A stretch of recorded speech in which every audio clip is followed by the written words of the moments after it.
Okay, perfect. I just got a message that the video is live. So, hi everyone. Hi Just Be Tribe, and hi everyone who is tuning in for the first time on perhaps Just Be page, or also the ones who are going to watch this live a bit later on. My name is Jurate. I am women life coach as well as facilitator for Koya dance movement. And I have an honor to speak to you on this short live today. And the theme of the live is movement as medicine. I cannot see if anyone is watching at the moment. So if any of you is here, hi to you. And if you want to write some comment to me, sending me highs, that would be very great. I'm not sure if I will going to be able to see them now because I'm very rarely on Facebook Live, if ever. So, but definitely I will see that later on. So movement as medicine is a very, very huge and very, very deep theme. So it's very difficult to cover it in 15 or 20 minutes. But how I would like at least to put a finger in water, talking about movement as medicine is dividing into two pieces. So first I want to talk about movement in general and focus a bit more as movement through dancing, through moving our bodies in a free flow together with the help of music. And another piece, I want to talk about Koya. Koya is women mindfulness movement practice. And this is the practice that I have an honor to lead in Just Be Wellbeing Center on Wednesday mornings. So if anyone is interested after the live as well to get more questions about Koya, or if your curiosity is on, let me know, write me a message. We can always connect and talk. So movement as medicine. And let me share with you a few slides. Sometimes for our brain is more comprehensible to see something visual in front of us. So movement as medicine. Movement is, we as human beings, we are wired to move. And if you think about the movement is such a simple thing that brings us in the morning when we wake up from point A to point B. And usually what we do as human beings, we take movement as granted, as gifted. And I think also with today's life, I want to bring the sacredness and awareness and gratitude to be able to move. And so movement is external movement. Basically, we move our arms, our bodies. We have a lot of movement around. So this is the wind, the air, the water. There's a lot of flow of information as movement as well. And we have internal movement, movement of our heartbeat, of our lungs breathing, of our digestion happening, of our lymphatic system moving. So basically movement is life. And what I put on this slide is a very general, just scratching the surface, but still few bullet points. Why movement is a medicine, why movement is a healing tool, if you will. So it's very important for our physical, for our mental, for our emotional. And further on in our talk, I will tap a bit into energetic and spiritual part of movement. So on the physical, purely physical body level, it improves our cardiovascular health. So it's very supportive for our heart. It's very supportive for our blood pressure and in general blood movement through our body 24/7. It improves balance and strength. It is gentle on your body. And gentle on your body, this is more on the dance side, because if you compare dance to, let's say, heavy lifting or running a marathon, so definitely dance and free flowing of your body is much gentler on your system. And for sure, this physical, it can go on and on and on and on to many, many, many points. It's good for your lungs because they have more capacity to breathe and take in more oxygen. It's good for your sweating because through sweating we detoxify our bodies, and many, many more. So moving on to the mental piece of movement as medicine. It's been researched that moving and detoxifying in that way your body boosts your cognitive performance. So your memory becomes better, your thinking mind, your brain becomes clearer and sharper. It also challenges your brain. And as we know, with years, especially when we behave in the default, the same mode as we did yesterday and the day before yesterday, when we don't challenge our brain with learning new things, our brain decreases the capacity to be as sharp and as clear as it used to be 10 years ago, 15 years ago. So movement has this element of bringing curiosity and exploration. And it challenges the brain to literally wire a new pathways in our brains. So it's super good medicine for clarity. And emotional piece, it's huge. I am super passionate about emotions in general. So we all know that when we feel low, let's say you don't feel well, and the only thing that you want to do is to, lie on the bed or sit on the couch. But if you just push a bit through that resistance and go for a walk, let's say, even for 5-10 minutes, I can guarantee that after those 5 or 10 minutes, you feel completely different than you felt before the movement. Dance as a movement is also a social activity. So that's why we love to go to the clubs. That's why we love to go to the dance classes, because when few people gather together and they start moving to the music, the energy, the sharing, the connection, it nourishes us. And as a human beings, we are wired for connection. So dance is like a triple or 4 times the medicine, because it's music, is rhythms, is challenging our brain because we're bringing some exploration and new experience. And at the same time, we connect with other people. We share that experience. As well as dance as movement, as a medicine, is very inclusive. So as I mentioned before, that dance is usually gentle on the body. So what I mean by inclusive is that perhaps not each single one of us wants or have the capacity to run the marathon or to be a very heavy lifter in the gym. But dance, just putting a 3-minute song that you really enjoy and going and moving with it. I guess every one of us can do that. So that's why it is inclusive. And as I said, this is just a super small piece of the movement as medicine. Interesting thing is that research and science is catching up already for a decade or more. And as doctors say, we would like to prescribe exercise or movement as a prescription medicine instead of pharmaceutical things that we give to our patients.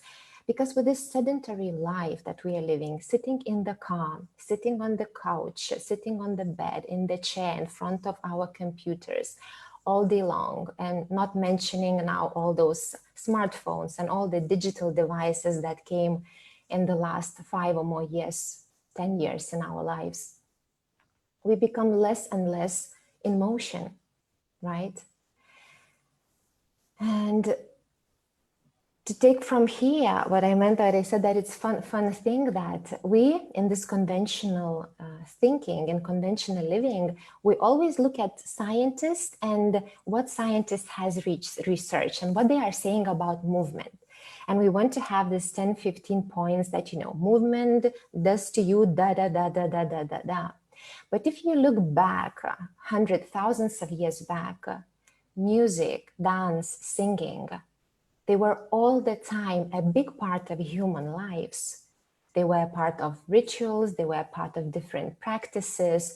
They were a part, like in shamanic or Andean traditions, they were a part of a healing tool as well.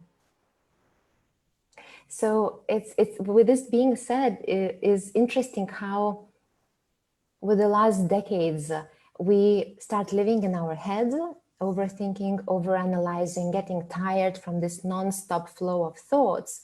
And in that way, disconnecting more and more from feeling and sensing our bodies. And so that's why we are looking externally for science or for someone to tell us that movement is really deep medicine for us, right? So the Koya class, when we come together, we start remembering that, because it's nothing to learn. It's a lot of to unlearn and to remember what we deeply know is true. So the movement is medicine. How well we feel after when we move our bodies. How clearer in our brain we feel when we move our bodies. The mood changes. Our relationship to another person changes. So moving deeper onto that energetic and spiritual levels of movement. I love thinking, when I think about movement, I love imagining a river. So if you could just call into your mind, into your body, the vision of a river, the image of a river. The river that is perhaps mountain river or river in the countryside. And it has this beautiful stream. So it's free flowing, right? There is no obstacles. So you see this pristine and clear and water. And when the river is not stopped, the river cleanses itself. So if there are debris or there are some leaves, the river flushes it out, right? And the moment you stop the river, you put a lot of stones, so you put a lot of wood there, and so the river doesn't have the capacity to overflow, you will notice that very, very quickly, the water becomes stagnant, it becomes stuck. So there is no more transparency there, right? All the debris gather, and the life, like the fishes or the live organism that were living in that flow of river, they start dying off because there is no oxygen, there is no life happening. And so when we think about nature, sometimes we think, okay, it's nature and us, this is separation, but it's very far from truth. Actually, it's nature and us. We are one, we are of nature. So if you can bring this image of river into your body, and there are lots of rivers within our bodies. So we have blood vessels, we have capillaries, we have a lymphatic system, we have heart beating and pumping the blood up and down. So there are lots of river systems within our bodies. And depending on the data, so it's 60 or 70% of our cells consist of water. That's why hydration is so essential during the day. So bringing this analogy of river into our body, when we have this sedentary life, when we sit almost all day long, it's no wonder that the rivers become clogged. We feel this stuckness, we feel tension into our bodies, literally stuck within our system. And a simple example is that through our system, through our body, through our mind, 24/7, we have flowing feelings, sensations, emotions. We just, it became so far away from our awareness that sometimes we don't notice it because we're usually living in our thoughts in our past, concerned and worried about the future, never in the present moment of now. So we don't even notice that actually there is a lot of life happening within us in each single second. And so when we have this stress and feeling and sensation, we have a long commute to our work, we have a big family to cater, we have a busy work schedule, then we have some social obligations to do. And basically what's happening, we don't tune in our bodies, and the stress, unlived feelings, unexpressed emotions, they accumulate, right? And with a sedentary life, there is simply no capacity for body to flow, to release, to cleanse itself properly. And we start feeling like, a very stiff neck or very heavy shoulders or painful shoulders. A lot of symptoms happen for women in the pelvic floor, right? The womb, ovaries, and all the reproductive organs. So dance comes in here in a big way. So this movement, this free flow, literally bringing the river and allowing it to move through and to release all those emotions, sensations, feelings, and stress, all the stress hormones that have been accumulating through each single day, right? And there was interesting research, and I think it's still ongoing, by Dr. Peter Levine. Dr. Peter Levine, he is known for creating a therapy called somatic experience. So it's very connected to the body, because soma is body, for the trauma patients. And why I'm mentioning him is that Peter Levine observed animals in the nature, and why animals don't accumulate usually stress and trauma in their bodies. So what he observed is, let's say if gazelle is eating the grass, and then she notices a danger, there is a lion waiting for her, right? So there is a lot of stress hormones like adrenaline and cortisol flushed into the body, and the body is mobilized either to fight or to flee, to run away. Right? So since gazelle evaluates that she cannot fight the lion, what she does, she flees, she runs away. And while she runs away, the stress hormones that's been accumulated into the body that made her to run and have the energy to run, they are being released, right? They're being flushed out while she's running. And let's say that gazelle successfully ran away from the lion and she stopped there. What Dr. Peter Levine, another scientist, observed is that what gazelle does, she shakes her body. Yeah, for a few minutes, she shakes her body, and that's it. She goes and proceeds eating again. And this shaking is releasing the stress hormones from the body, the residue of them that she didn't have the opportunity to release while running. So why it's applicable to a human life? So imagine you sit in the meeting room with your boss, and there is a bit tension. You have to do presentation. You feel this contraction in your stomach and around your diaphragm, and there is not a good relationship in the office. So you feel a bit down and stressed out. What is happening within your body with your hormones? It's exactly the same or similar what's happening to gazelle when she's running from the lion. Because your body and your mind cannot recognize, it's our primal nervous system that's being built for surviving. So the nervous system doesn't recognize well whether you're running from the lion now, or actually you are not so okay with your boss and you feel this contraction in your body.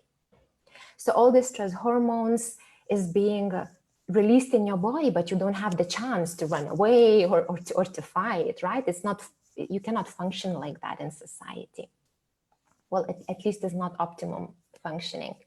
So what we do, we suppress those emotions, we suppress, and we just, try to push them away.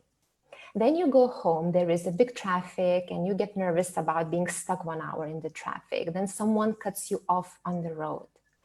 Then you come home and you have a lot of duties to do. And this busyness in your head and in your body, this is actually stress hormones released, right? And if you just do the dinner because you don't have energy to do anything else, you just eat and, just drop yourself on the couch and then go to sleep.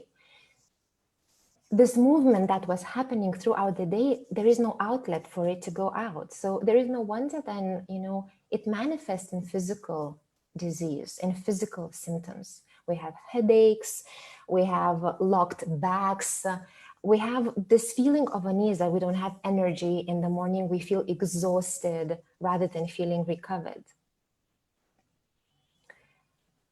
So when I say movement is medicine, it's one of the fundamental medicines that is available for us. It's very underutilized, but it's very, very crucial. And that's why there are lots of books with the titles, I will just name titles, published like The Body Keeps the Score, or by Gabor Mate, the book When the Body Says No, right? So the titles in themselves, they already very descriptive. There is no more definition needed. And for decades, we lived thinking that the brain and the mind gets accumulated all this stress while kind of we disregarded the body. But with the more research, especially on trauma coming up in the last decade, I guess, we see that actually the body, the tissues, the organs, the fascia, everything accumulates stress that we cannot live out and express healthily during our day. So here dance comes in beautifully. Yeah, and I would like to proceed showing you some other slides and talking about Koya as one tool of movement. So just before still going into Koya, I want to say that anything you choose to move during the day, please do it. Even if you are sitting by PC for an hour, make a breaks after 1 hour for 3-5 minutes and just go around the office. Go into the terrace, go into the hallway. Move your body, stretch your shoulders, stretch your arms, give a bit shake like this gazelle was doing. Because we're so disconnected from our bodies that for us became normal in our society to feel stuck, to feel exhausted, to feel tired, but it's not normal, it's not natural for us. Koya. So Koya is feminine body movement practice. It is for women of all ages, of all body types, all levels of movement experience. As we love to say in Koya, come as you are and live as more of who you are. So there is no beginner, there is no intermediate, there is no advanced in Koya. You don't even need to love dancing or to be like, to know some steps or something, like literally nothing. You just come as you are. The only things that are invited or helpful is curiosity, a willingness to explore, and willingness to play, because this practice is a way to gather, to play, to share, to really take ourselves less serious, what we tend to do from morning and from we wake up till the moment we go to bed. So Koya is a movement system, is a movement for women, mindful movement practice for women. And it's based on the idea that through movement, we remember. And we remember that our essence is wise, wild, and free. Right? So when we step back from these identities and the social roles that we are playing in the society, because you might feel yourself one person at home when you're at home with your family, you might find yourself to be completely different when you are at work, and you might find for yourself to be another different when you meet your friends. But at the center of your being, this is unchangeable, wise, wild, and free essence. And it's impossible to tap into and to connect to that essence through our thinking mind. Because our thinking mind is constructed to accumulate all the past impressions and so try to predict future based on past impressions. That's why it's so difficult when you are completely in your head to be in the present moment now. Because mind is always dragged, either ruminating on the past or predicting and worrying about the future. And movement brings you very directly to drop from your mind into your body. And there you can start connecting to that expansive, healthy, and centered being that you are. And through Koya, there are 13 pillows. So we move through wise, so we move a bit through yoga. Then the quality of wild, it's through your creative expression in dance. The freedom is expanding our capacity to enjoy our bodies through sensual movement. So we do hip circling, we do breathing, we do heart opening, we do circling. So there are a lot of intentionality behind in this practice. And here are a few of the quotes about dance and this movement as medicine by Gabrielle Roth. Gabrielle Roth is the creator of another beautiful movement practice that is called 5 Rhythm. And I know as well that in Just Be. 5 Rhythms is also offered. And she wrote lots of beautiful things about dance in her book. Excuse me. So she said that the dance is not where we lose ourselves, but where we find ourselves. So this talks a lot about this being in your head versus being in your body, and connecting to that wise, wild, and free essence that each one of us is. And the thing is that when we connect to that essence, there is peace, there is joy. I know that it's sometimes very difficult to understand with our thinking mind, because again, our brain is past, future, almost never, if we don't master never the present moment. So the dance and the music and the rhythm and sharing experience with other women, it really allows us to tap into that deeper essence of who we are. And another beautiful quote by Gabrielle Roth is, "Between the head and the feet of any given person is 1,000,000,000 miles of unexplored wilderness." I think this is such a yummy, such a juicy quote that even science knows just a little bit, as a grain of the sand, about human body. Scientists, neuroscientists cannot say where thoughts come into our mind. No one knows where thoughts come in our mind. From where? Where do they come from? Where are they stored? So they map the brain, the pieces of the brain. They know where is emotional brain. They know where is like movement, motor, and a frontal lobe of our brain that is responsible for reasoning, for logic, for decision making. Yet we don't know where thoughts come in and where they go out. So the human being is such a complex and mysterious, if you will, being. And if we just stuck in the thoughts, there is no way out. This is only stress, exhaustion, tiring.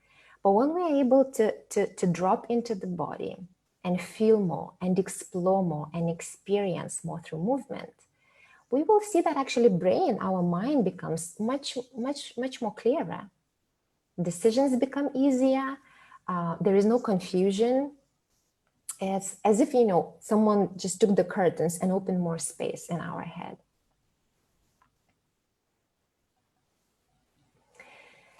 So in Koya, invitation is really trust that your body is your guide. And again, in the broad sense, the body is not only the physical body, the head and the mind, the brain, it's also the body. So it's not two disconnected parts. But with this being said, invitation in Koya is to really feel within your body, feel how your body wants to move. And as we say in Koya, there is no way to move wrongly. Is the only way that you know you are doing it correct is if you feel good in your body. So in Koya session, there is no comparison, there is no external validation, because I know that it can feel vulnerable to come and to dance and to move. Usually we become very self-conscious.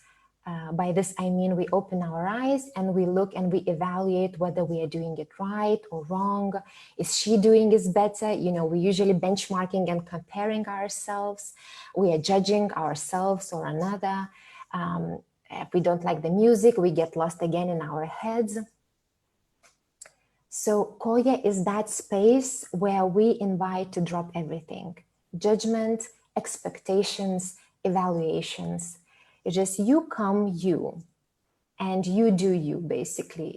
I am leading the practice, but if at that moment you don't want to do any circling or more breathing or heart opening, you can stand there. You can just stand with your eyes closed. You can lie on the floor. You can just sit and be in this movement, right?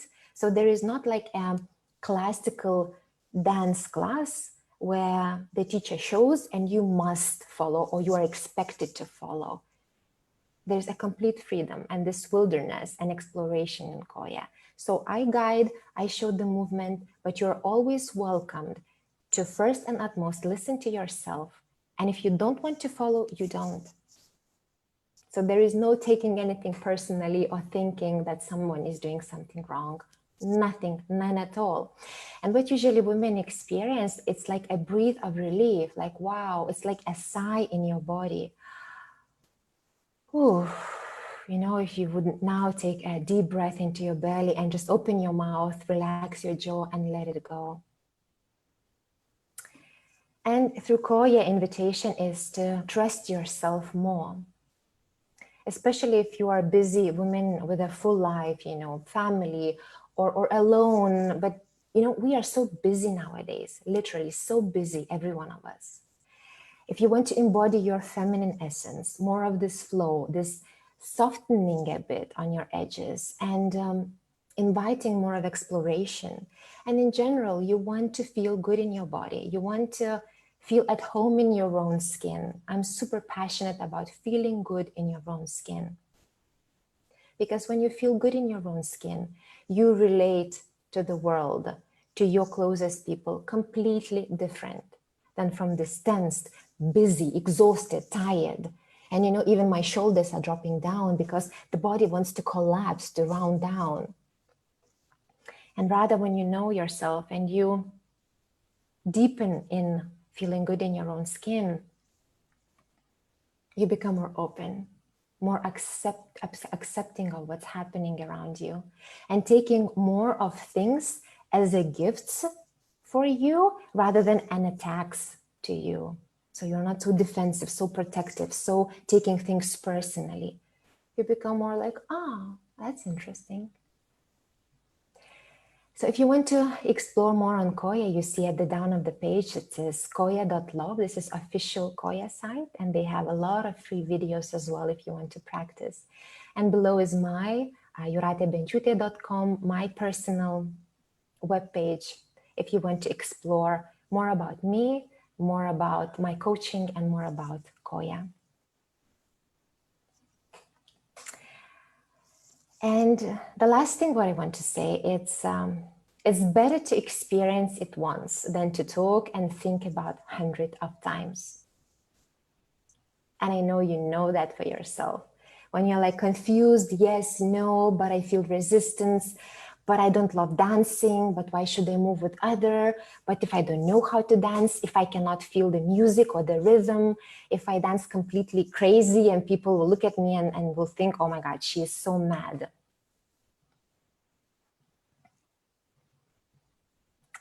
I just want to say, listen to those thoughts, to those crazy thoughts and say, well, okay, I hear you, but I'm going to experience it.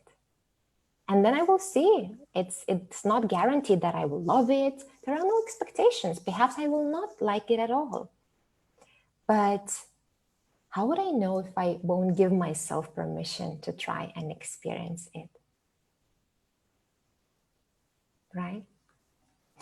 And since Koya is a very much experiential thing rather than speaking and talking, so to finish it up for the last 1 minute, I would like to invite you, whether you are sitting or standing, just if you're driving or doing something other than that, please don't do it. But if you are free, I would like you to take one of your arms. And if you're resisting to do that, please do that. Please give yourself permission. Remember those brain challenge. So this is one of the brain challenge, right? Brain challenge is not rocket science. It's very simple things. So let's take our hand and let's give it a shake. But when I say it, give it a shake, like don't make it like a lukewarm water, like literally shake it with me. Yeah. Take a deep breath. And most probably you hear the sound of my earrings just bumping. Sorry for that if it feels unpleasant. Another few seconds, just do it with me. Yeah. And if you didn't start, feel resistant, now is the time still to join. Another 3, 2, 1. And I'll stop and place both hands parallel. You can close your eyes and just sense, not with your mind, but feel if there is a difference between two arms. I feel a huge difference. So this one is like, not alive even, I would say, like it's hanging somewhere. And this one is tingly. It's like electricity a bit running through. It's like life force. It's life running through. So just not to leave another arm hanging like that, let's do a shake there as well. Right?